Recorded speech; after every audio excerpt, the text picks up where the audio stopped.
이 프로그램은 미주 한인사회 대표 종합법률그룹 이문규 법률그룹 제공입니다. 한인타운 곳곳에 위치해 있는 교회들. 전국적으로 4,100여 개의 한인교회 가운데 300여 개가 이곳 LA에 집중돼 있습니다. 도시별로 볼 때 가장 많은 숫자입니다. 예, 그 종교 이민을 그 한인들이 그동안 상당히 많이 이용해 왔었습니다. 과거에 미국 정부는 이 종교 이민자들이 이 미국 국민들의 정서에 미치는 영향이 상당히 긍정적이라고 판단해서 수녀 테레사 법안까지도 만들어서 1980년대, 90년대는 아주 많이 장려했었습니다. 포화 상태로도 보일 수 있는 이 규모는 80년대부터 시작된 한국인들의 이민 러시아 맞물리면서 이어진 성직자들의 종교 이민이 주 요인 가운데 하나입니다. 교회를 통한 무분별한 종교 이민은 당시 한인 사회뿐 아니라 이민 당국에서도 크게 문제시했던 부분입니다. 20여 년이 지난 지금의 종교 이민 상황은 어떨까? 이번 시간에 다룰 주제는 특정 종교를 비하하거나 비난하자는 취지는 아닙니다. 우리 한인 사회에 있었던 문제점들을 다시 한번 짚어보면서 현재의 사회 현상은 어떤지 점검해보자 하는 취지입니다. 이 점을 먼저 밝혀드립니다. 위클리 법률, 이번 시간에는 종교 이민과 그에 따른 문제점들을 짚어봤습니다.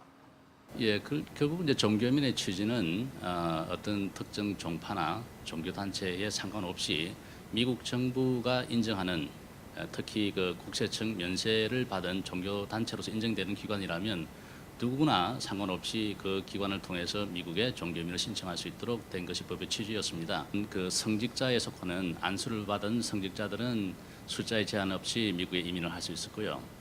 그 이외의 종교 종사자들은 연간 5,000명으로 제한되어 있었습니다. 결과적으로 8, 90년대 비상식적으로 악용되던 종교 이민 사례들로 인해 이민 당국의 실사 제도와 가이드라인이 생겨나 종교 이민 문호에 영향을 주었던 것입니다.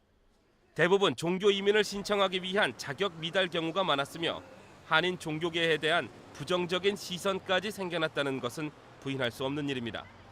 그러나 당국의 엄격한 심사로 악용 사례가 줄고 많이 정화되었다는 것이 관계자들의 분석입니다.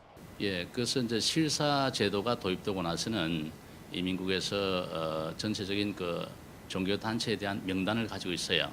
그 실사가 돼서 일단 오케이 된 기관들에서 신청할 경우에는 그 청원서를 쉽게 승인하는 그런 경향이 있어요. 그래서 일단은 많은 그 어떤 부작용이 정화됐다고 보고요.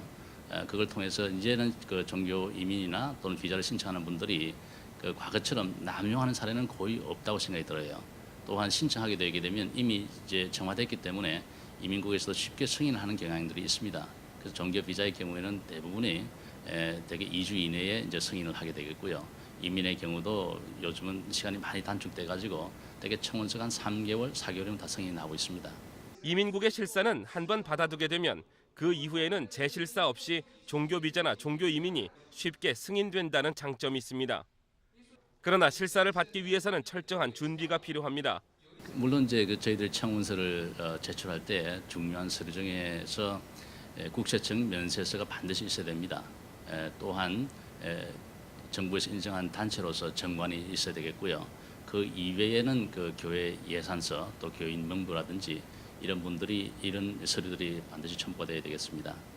만일 실사를 통과하지 못했거나 종교이민 신청 자격이 되지 않는 종교단체의 경우에는 취업 비자 H-1B로 대신할 수 있습니다.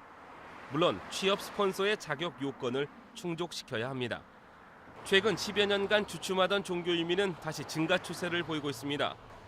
분명 우리 이민 사회에서의 한인 종교이민은 인적 자원의 증가, 더 나아가서는 한인 사회의 규모 확장이라는 긍정적인 요소를 갖고 있습니다. 또한 이민 초기에 있는 한인들에게 생활에 필요한 각종 정보와 적응하기에 좀 더 편리함을 제공하는 이민 단체로서의 의미도 있습니다.